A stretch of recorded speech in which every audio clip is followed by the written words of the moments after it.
Say, Phil. Good morning, JR. Good morning. How are you? I'm doing great. Looks like we're gonna get a little sprinkle. Yeah, we need a little more rain Yeah. now. Be all right. JR, today we're gonna look at Haman. Say, well, who's Haman? Yeah. This is series of studies on how we should react and act as Christians. Whatever we should do, whatever we should do in our lives, we should go about it humbly, with humility towards others. No matter how much we're praised, no matter how much we are exalted by others, we should all know it comes from God. Right. And give credit where credit is due. Haman was second in command in the kingdom of Babylon after the Jews were carted away from Jerusalem and enslaved in Babylon. Haman was next in command to the king. Yep. The writer talked about Muhammad Ali, how some of his words seemed arrogant. Right. Float like a butterfly and sting like a bee. You can't hit what your eyes can't see. And you know, he went through his career often making up poems and singing little songs and things like that. I'm the greatest of all time, you know. In the end, we know how he ended his life, although he was honored. Yep. But he was in terrible physical condition. Yeah. Couldn't speak anything above a mumble. And a lot of times today we accept pride as an ego booster, confidence builder, especially in athletics. Trash talking, Oh, yeah. that's the normal. And before games even started, you have a lot of that. And it's acceptable. All my coaches talked about being humble and, you know, whatever happens, treat others with humility. Let your play speak for not your mouth, your action. There's scripture, pride cometh before the fall, or destruction, and an arrogant spirit before a fall. Proverbs 16:18. So we need a refresher course every once in a while in how to be humble, and an example to go by in what not to do is Haman. Yes, exactly. And so as Christians, if you are in a position where you are exalted, you are being praised, you better do it go about things with humility. Be humble, because it can soon get away from you. And we're going to see that in Haman. Yeah. We're in the book of Esther. And like I said, Haman was second in command. And then we have a couple other characters. Mordecai, who was Esther's uncle, but had raised her. And we have Esther, who was a beautiful, probably the most beautiful woman in the kingdom. So let's get a look at it. Yep. It's a good story. The story actually starts, Phil, way back in 1440 BC. Right, we studied 3 or 4 weeks ago, maybe, or 2 weeks ago, about when Egyptians first came out of Egypt. Not the Egyptians, the Jewish people came out of Egypt, and they were soon attacked by the Amalekites. And remember, that's when Moses went up on the mountain and raised his arms up. When his arms were raised, the battle was being won by Jewish people, when his arms fell, about the tide turned, and Aaron and Hur held his arms up. Right. The lesson we had then was about we need help from other people. We can't do everything on our own. And those Amalekites were the previous, that's where Haman came from, the tribe of the Amalekites. Yeah. So 1,000 years before, we see that relationship beginning between the Jewish people and the Amalekites. And getting to where we are today, how Haman became. But part of that was they were supposed to kill every man, woman, and child Yes. of the Amalekites. Yep. And they didn't do Didn't it. do it. So And they had here- another chance to do that, and they didn't do And it. they didn't do it. Saul And so didn't do here we are. Here we are 1,000 years later. Now, and you mentioned the Babylonians. This is actually the Persian. Remember, after the Babylonians defeated the Jewish kingdom, the southern kingdom of Judah, and carried them off into captivity. Then it went along to the Persians captured them. So this is Xerxes. I'll call him Xerxes. His name's King Ahaz or Harris or whatever, but most people call him King Xerxes. He was a Persian king.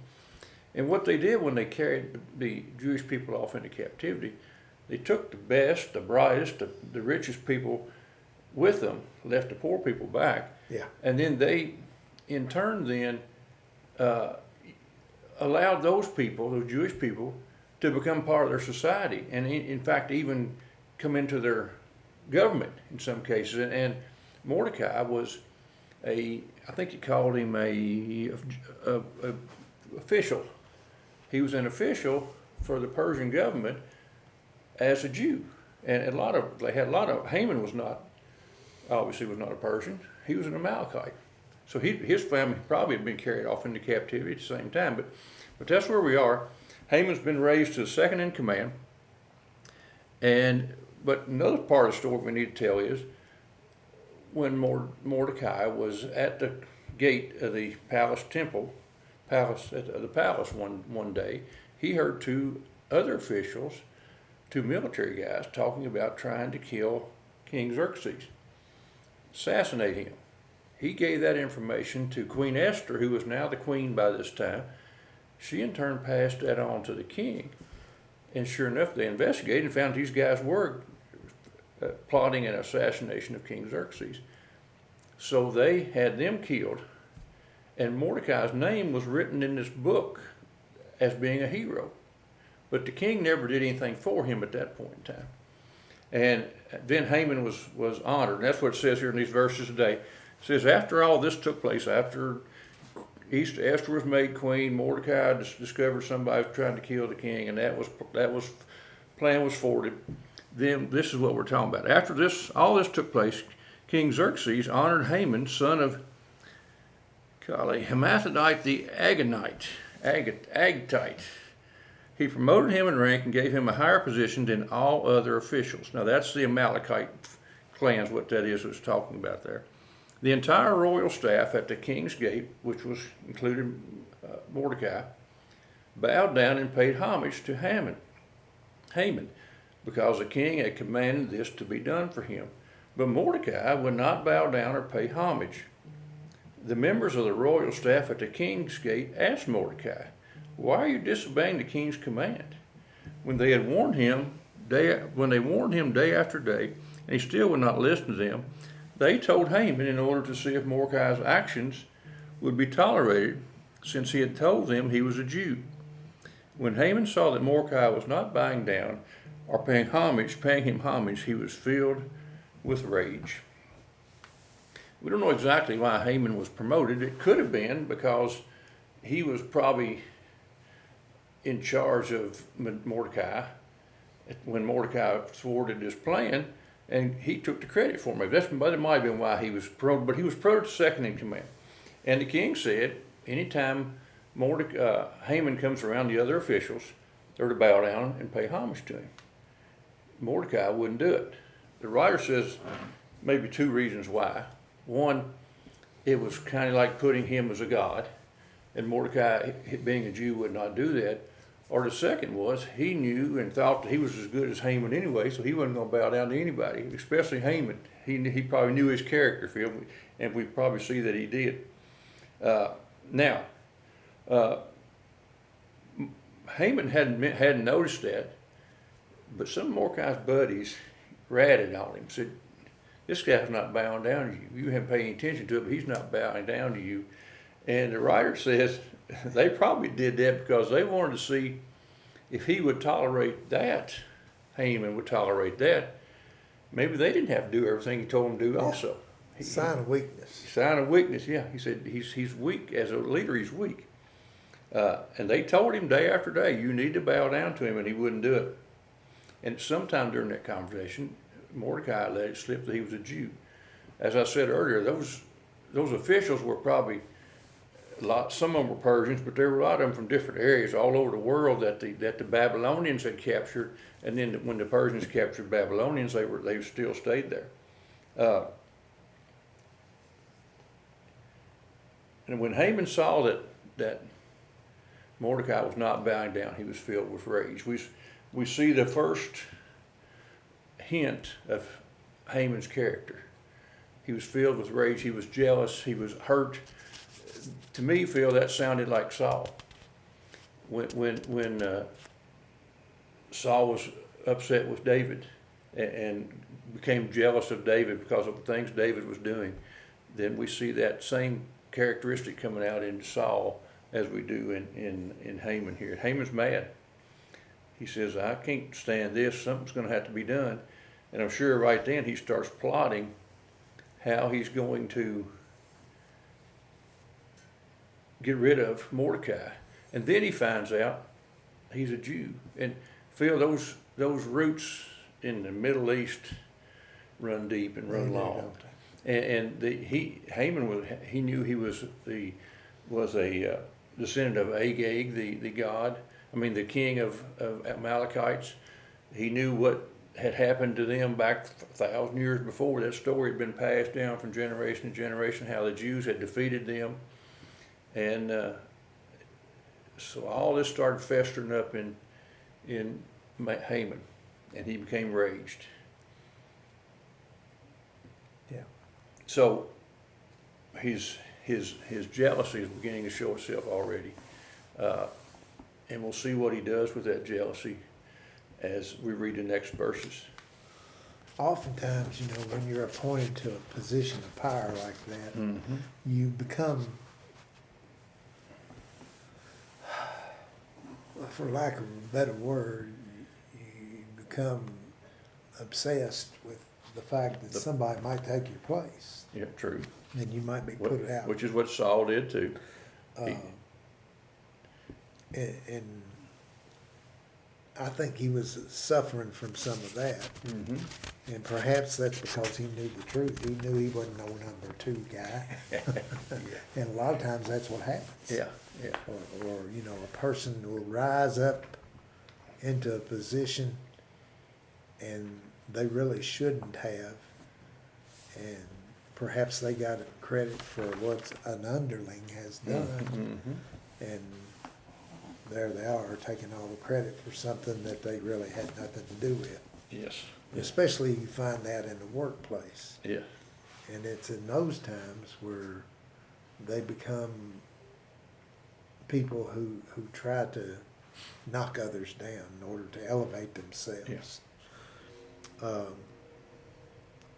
When we look at Esther 3, verses 6 through 9, it says, and when he learned of Mordecai's ethnic identity, it seemed repugnant to Haman to do away with Mordecai alone.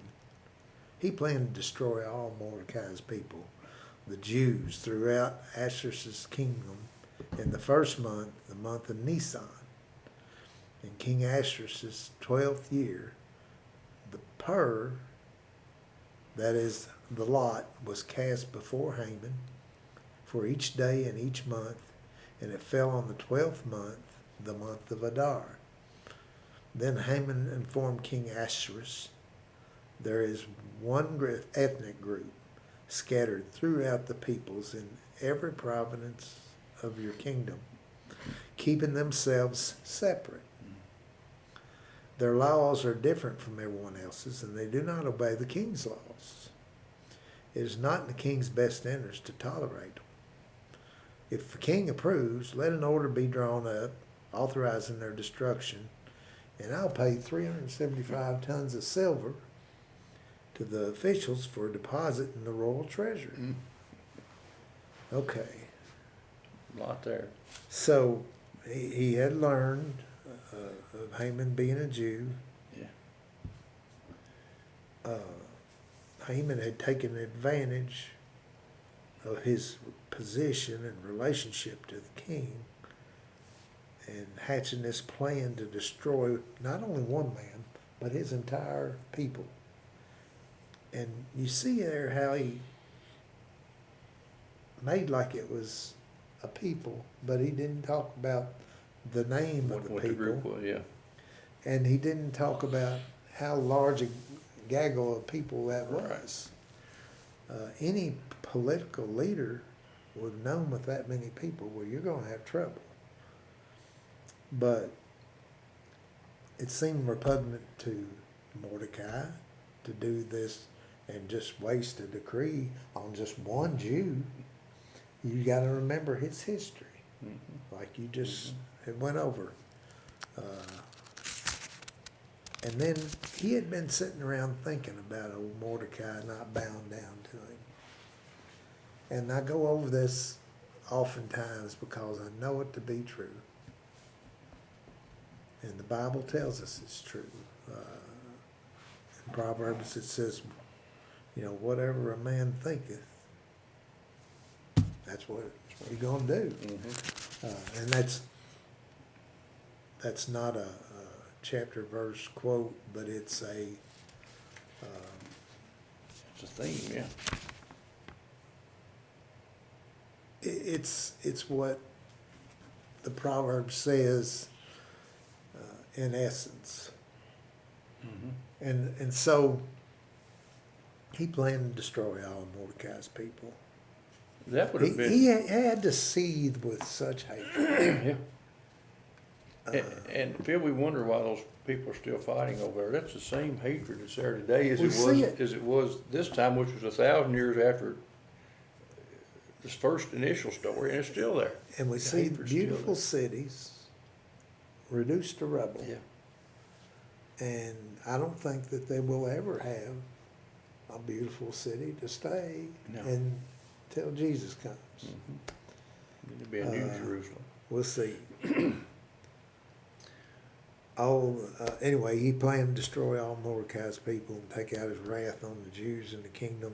And Phil, that when he talks about the kingdom, the Persian kingdom at that time went all the way to the Mediterranean Sea. Yeah, it was it was- Jerusalem itself. It was the Jewish homeland, the promised land. Large kingdom. I mean, it's a lot of Large kingdom. millions of people probably.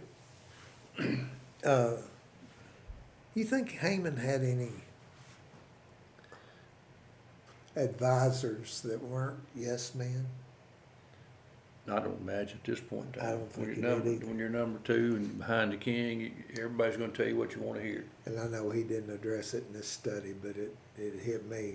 Because Yeah. I've always believed that you take hire somebody where you're weak and, you know, give them praise for what they do. Yeah, yeah, And you'll be a stronger unit yeah. because of it. Military leaders will tell you that. Mm-hmm. And Haman looked like he surrounded himself with yes men. Yeah. But ridding the earth of all the Jews, he thought that would be a great thing. If you go back to Israel's wilderness experience, and you consider the scope of the kingdom Ahasuerus had, and Haman's hatred, how many people would that encompass? It'd be- Because then you're talking about all the Jews in Palestine as Yeah. well. Yes. I'd Not say. only Susa. When they came out of Egypt, there was 2 or 3 million of them, and this was 1,000 years later. Yeah. We don't know how many people this is, but it's a bunch. Yeah. So Haman became known right then as number one. He was like John Dillinger, enemy number one. He was enemy of the Jewish people. And he was going to prove to Mordecai that he had the power to destroy both him and his people. Yeah. And he proved that to him. I wonder if, I doubt if King knew that Esther was from that tribe, was from a Jew, because Mordecai had told her not to reveal her identity, Right. her. Scripture tells us that, so I'm Yeah. sure he didn't know. Yeah, he didn't know that. Probably Mordecai didn't. I mean, Haman probably didn't either. But it shows you how God uses people too. He used Mordecai and Esther, well, we're going to see later, to save the Jewish nation in their actions. And he used Haman too. Esther had come to power, and just a short version of how she had came to be queen. Right. This story goes on and on. I love this story. People read Esther. Goodness, it's just wonderful reading. Yes. It's a wonderful story. But she had been raised by Mordecai, who was an uncle. We don't know who her parents were. We think, it was a brother to Mordecai. Right. And perhaps a sister to Mordecai. But probably a brother, because that's what you're. the Jews would do. Right. Brother would raise a brother's child if Right. the brother died, or could not raise his own child. Mm-hmm. So Esther was raised and hidden, and she became known. The king got tired of his queen for no other reason. Yeah. He had held a banquet for 180 days, and they had poured out the wine, and they had drank and feasted for 180 days. And Haman was an honoree at this banquet, and they had really played it up. Yeah. And then after 180 days, they said, well, what else can we do? They were looking for things to do, to honor, I guess, with their toast and things like that. One of them said, Queen Vashti, we need to bring down the queen. There's none more fair in the land. And Let bring her dance down. in front of us. And so they brought that word to Queen Vashti, and she wouldn't have she would have nothing to do with going down in front of a bunch of drunks that had been on the drunk for 180 days and let them all go. Right. She didn't care about being seen by them. And so she refused to go. And when she did, King Ahasuerus promptly got her a little card, or anyway, he carted her out out of the palace. I don't think he really wanted to. He went to his advisor and said, "What should I do?" Well, and they told him. They said, if you do that, let her stay. Well, we're gonna have trouble with all the women. Every nobleman's wife in the community, in the country, is going to say, "Well, I don't have to listen to what you say. Yeah, we got to listen to the king." He had a little political pressure there to do the thing that he did, but he was still king. He could have done whatever he wanted to. I don't think he really wanted to, but he didn't have any choice. He was pressured into it. Well, he had a choice. he could have recognized the error of his ways, but he didn't. He didn't. He chose to export her. Right. And what did I do now? He said. So they said, well, let's have a contest. We'll bring out the fairest virgins in all the land and bring them in here, and have the king choose his new queen. And so that's what they do. Long story short, they went through a beautification process and a qualifying process, and at a point there, they would go before the king. And Esther won the contest, and Yeah, yeah. she became queen of all the land. And of course, she gave her name as Esther. She hid her identity. Her real name was Hadassah, which that was her Jewish name. So anyway, she hid all that. So we get to that. So she had been queen for about 5 years. Yeah. When this deal with Haman came up. So in the casting of lots, here's another thing that God had. Esther was very humble.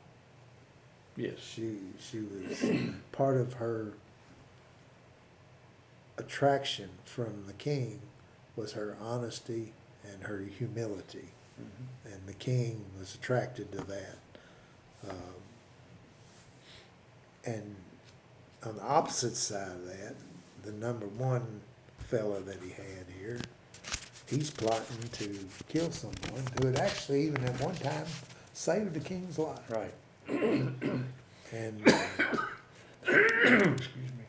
sometime between, we get to a time here of about a year, and the lot was cast, from the time that they drew up this draft to eliminate the people, the Jewish people, until the time that it would be carried out. They had a year. Yeah. So, or approximately a year. And what that said was, on that day,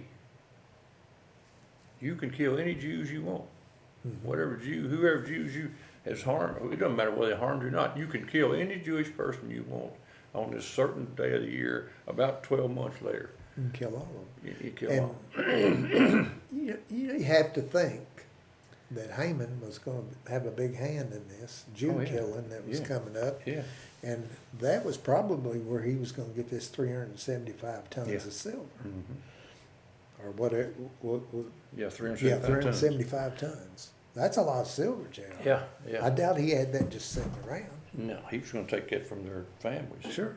Well, Jewish families had to be killed. From the coffers, yeah. Mm-hmm. So anyway, the fact that they had a year to prepare was one thing. They were able to protect the riches of the kingdom somewhat. But such a massive execution would have snarled God's redemptive purpose. But no mere man can cripple God's ultimate plan. We see God's hand in this from the very beginning up to this point, and we're going to see his hand in it the rest of the way too. So anyway, the lots fell in favor of the Jews. Haman informed King Ahasuerus the exact days and how it would be laid out, and that it would be the one ethnic group. And he said, one of the things he did, and I think anybody that's in a position like he's in, they will lie. Yeah. One of the things he did, he lied. He said they don't obey the king's laws, Right. which wasn't true. Mm-hmm. Esther had been raised under the king's laws. She'd never broken the law. Mm-hmm. Neither had Mordecai. And the writer talks about the fact that Mordecai didn't mind to bow down to the king because the Jewish people would bow down to a king. They weren't worshiping him as God, but they would bow down to a king who had that authority. And he did that. So it wasn't Mordecai obeyed the laws. But as often happens, he lied in order to get the hatred stirred up in the king, or the intolerable feeling stirred up in him where he wouldn't tolerate it. Keep him from thinking about the political backlash that he was going to suffer. And he said, for the sake of the empire, you shouldn't tolerate him. Yeah.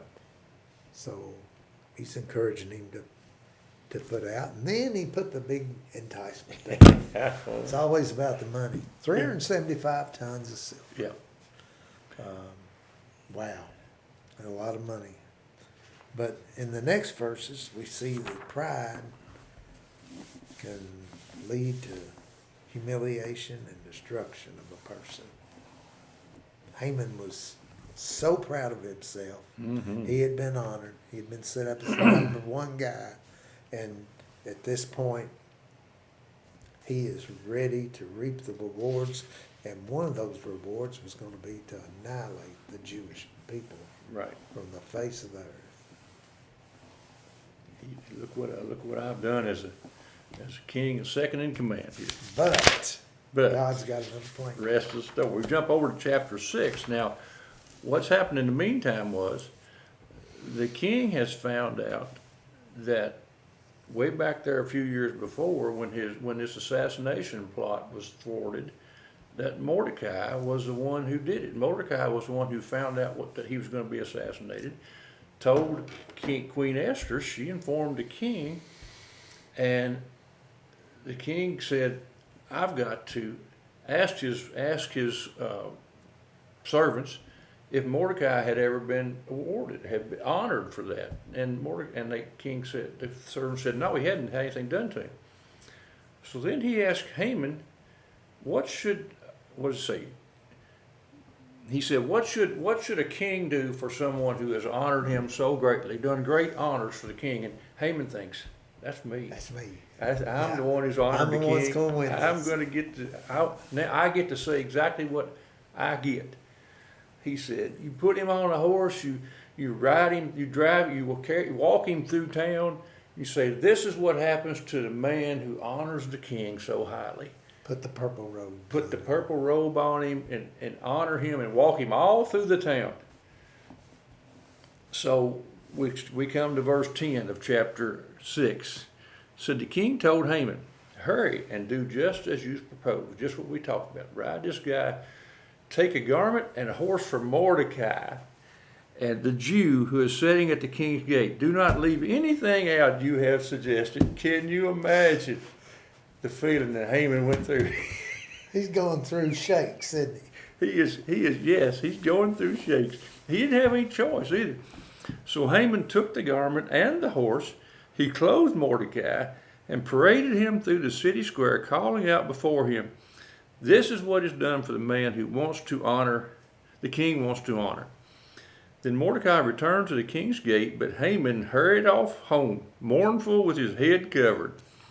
Haman told his wife Zerzura and all his friends, saying everything that had happened to him. His advisors and his wife Zerzura said to him, since Mordecai is a Jewish and you have begun to fall before him, you won't overcome him, because your downfall is certain. While they were still speaking with him, the king's eunuchs arrived and rushed Haman to the banquet Esther had prepared. Haman had it all set up, and he was top dog. He was number one in the kingdom, and he was going to be treated almost like a king. And the king says, it's not Jewish Mordecai, because he's thwarted this plot to assassinate me years ago. He wasn't honored. He needs to be honored. Now, in the meantime, too, Phil, we know that Mordecai has found out about the plot to kill Jews, and he told Esther that she needed to tell the king about it. She needed to go plead for the Jewish people's life before the king. And she said, I don't know if I can or not, because in order to speak to the king and to go before the king, you have to be summoned by the king unless he presents his golden scepter to you. Mm-hmm. And what did Mordecai say? Maybe you were in this position for just a case like this. Mordecai sent back word and said, you need to think about that, because God might have put you in this position just to save the Jewish people. Mordecai also said, and remember, you're a Jew, and you wouldn't be spared anyway. Yeah. You'd be killed could be killed just like the rest of them. Yeah, and also told her, that God is going to save the Jewish people, whether she did it or not. Whether you or not. So he's going to use somebody. He was going to use somebody. He thought it was her. And so And she chose then, said, yes, I'll do what, she said, you all put on sackcloth and cloth and pray for me, fast for me for a certain period of time. 3 days. 3 days. And then I'll go see the king. Yeah. And she went to see the king after those 3 days, and the king gave his golden scepter to her, so she knew she was welcome. And he said, anything I can do for you, I'll give you half the kingdom. Yeah.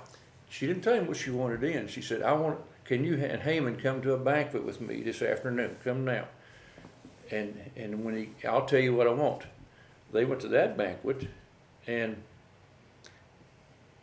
at that banquet, King said, what do you want? She said, I want you to come back to another banquet with me tomorrow. Haman, you and Haman come back tomorrow with a banquet. I think maybe she was building up courage, Phil, to ask this question. I don't know what it was, but she kept putting it off for a day. And she said, come back tomorrow for this banquet. In the meantime, I guess this is when Mordecai was honored by the king, because it had happened before this second banquet. We don't know what time period it was, how soon it was before the second banquet, but he gets honored during that time, Mordecai does. I think she was playing it by ear, and she was trying to get Haman at ease. Yeah, maybe. So he didn't take off through the countryside Well, some way true. or another. And perhaps trying to get the king's interest piqued in what she wanted. Yeah. And he said, gosh, she's done turned down half the kingdom here. Yeah. What You is know, it she that I've wants? offered her. Is she thinking about what else she wants? You know, I think the scriptures say that he didn't sleep too well. And that's when he got out the book. Remember, he didn't sleep between the first banquet and the second banquet, and he had his servants get out the book, the history book of the kingdom, and read some from it. Yeah, And sure enough, the story of Mordecai came up the annals, yeah. that very time. And that's when he was promoted. That's when he was honored the next morning before the banquet that afternoon. Was God's hand in that? The timing was, the Exactly. timing is impeccable. Yes. I don't know what the odds are on that No, timing. no. It was, God's hand was in this all the way along All the way from the very beginning. And God said, It may be more remarkable than the Red Sea crossing he could be. because of all the things that fell in place Mm-hmm. in order to do this. God used all these pagans too to carry out his, which we see God do throughout the entire Bible. So,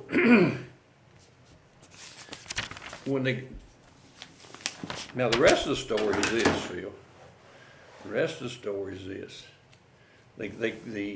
Well, Haman's gone home. His wife says, "You're in trouble, buddy." She said, you're supposed to have this Jew killed. She already knew about that because that edict had gone out all over the kingdom. And she said, you can't overcome him. Since Mordecai is Jewish and you have begun to fall before him, you won't overcome him because your downfall is certain. We like for our wives to back us and support us, don't we? Well, you know, here he come home.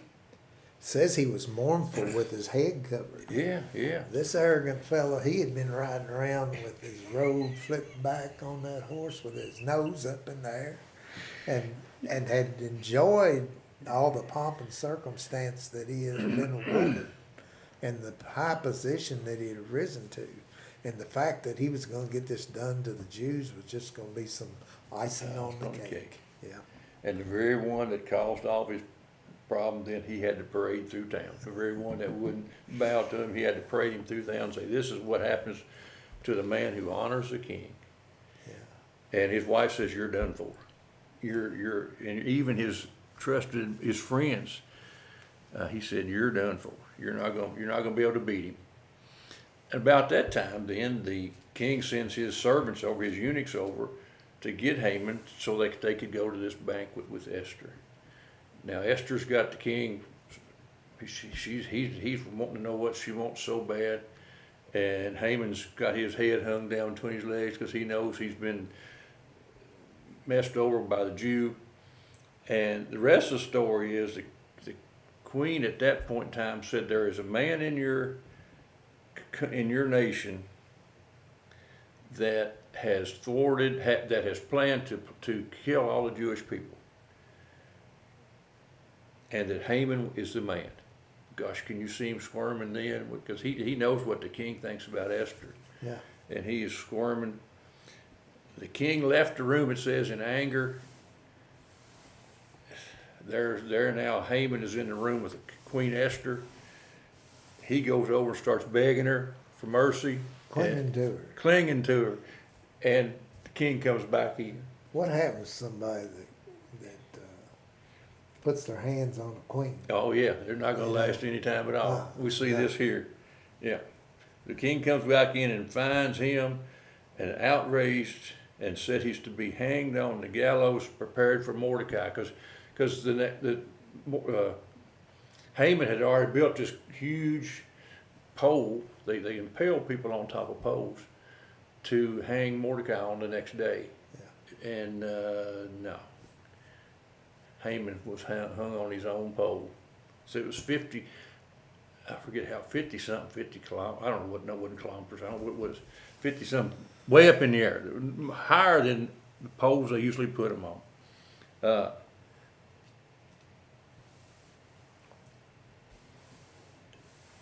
So that's what happens when we don't have humility. And Haman was built up so high and thought he was so high and mighty that he became impaled on the same pole he had set up for Mordecai. When have we seen pride lead to humiliation? Well, we see it, I think we saw it somewhat with Saul in his kingdom. He thought he was higher than God when he started not doing what God wanted him to do. We see it in politics quite often. Well, how many times lately Very have we? often. How many times lately have we seen where a politician thinks he's above the law and he can do whatever he wants, whether it's with his Recently, this New Jersey senator. yeah. Menendez, is his Yes. name? Yes. It's incredible the parallels in the Bible to today. Mm-hmm. Nothing's not applicable to today. Yeah. I like that fact. Why do you think pride's so displeasing to God, J.R.? Well, we think about humble people. Who was the most humble person that's ever lived? Jesus Christ. Jesus Christ.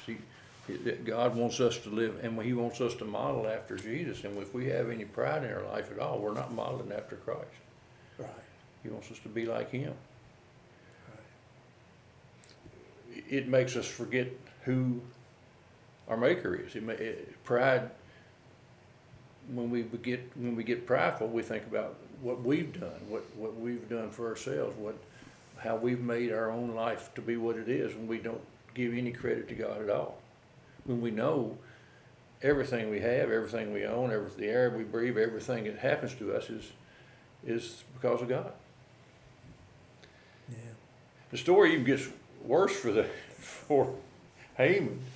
I mean, so what the thing about it is, when an edict is put out and signed by a king, it cannot be changed. So he tells Esther to come up with something, or I can't remember if it's Esther or Mordecai, come up with something else that would null and void that edict without changing it. Yeah.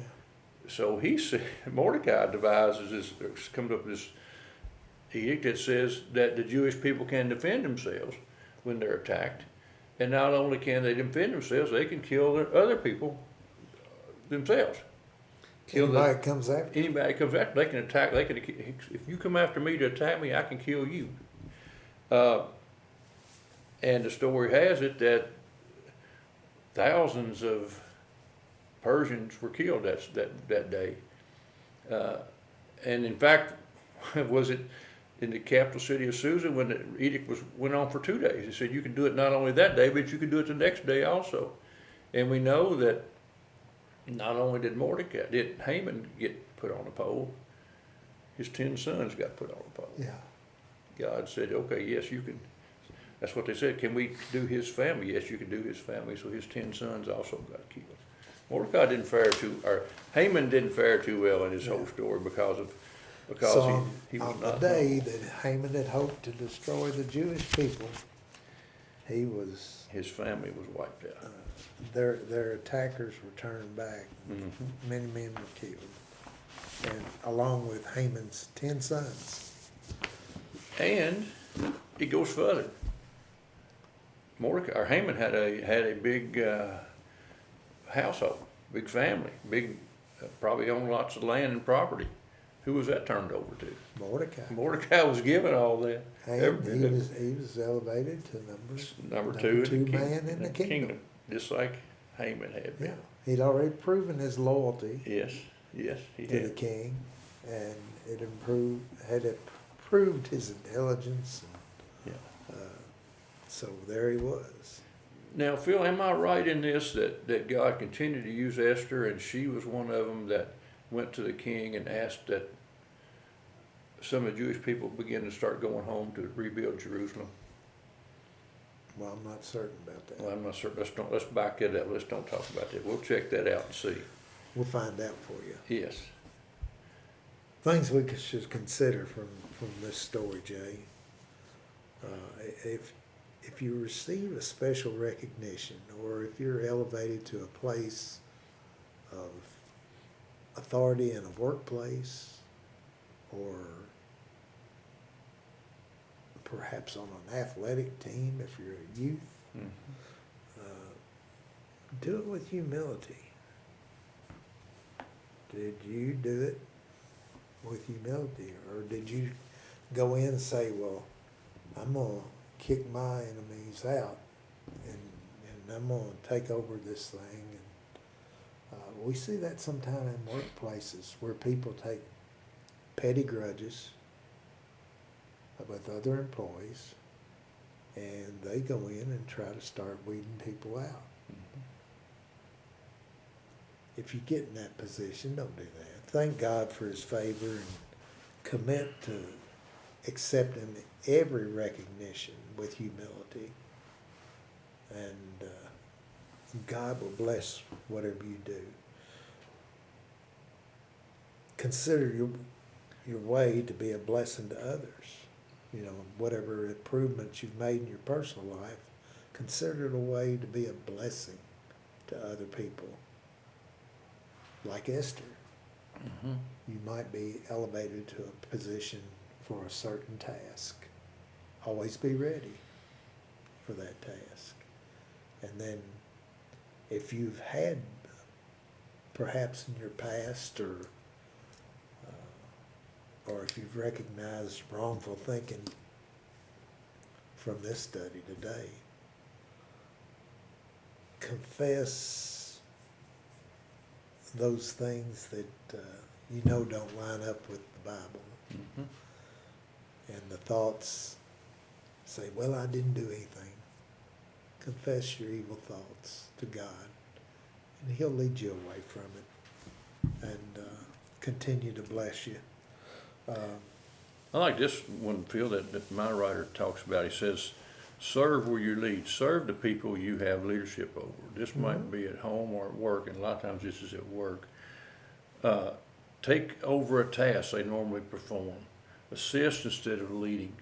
Be a friend. Be a friend to the people that you are under you in leadership, and when you're the leader. Show them you care about them. Show them that what they do is important, and it's even good to even learn the things that they have to do, Phil, because I found it in my work that how could I lead somebody to do something when I didn't know what they did? Yeah. So I made it a point that whenever I was in a leadership position to learn what they were doing and how to do what they were doing, just so that they would know I cared about them. Now, that's not bragging. This is what I tried to do as Yeah. a leader. It's a good practice. Mm-hmm. And unlike Haman didn't have anybody he was accountable to. No. He might have went back and talked with his servants and his wife, but what were they? They were going to, yes, ma'am. They were yes people. Yes, they were. They thought whatever he did was great. Have an accountability partner in your life. Might be your wife. Oftentimes it is. Yes. But have an accountability partner and run things through them, and also the great accountability partner Yes. in Jesus Christ. When you go to your knees in prayer and pray about things, He will make you accountable, and His Holy Spirit will also speak to your spirit. Be ready for that. Yep. Hope you enjoyed the study today. Yes. It's great. good one. I Yeah. love this story. In case you couldn't tell. Hope you can be with us next week. We'll rock next week. We're gonna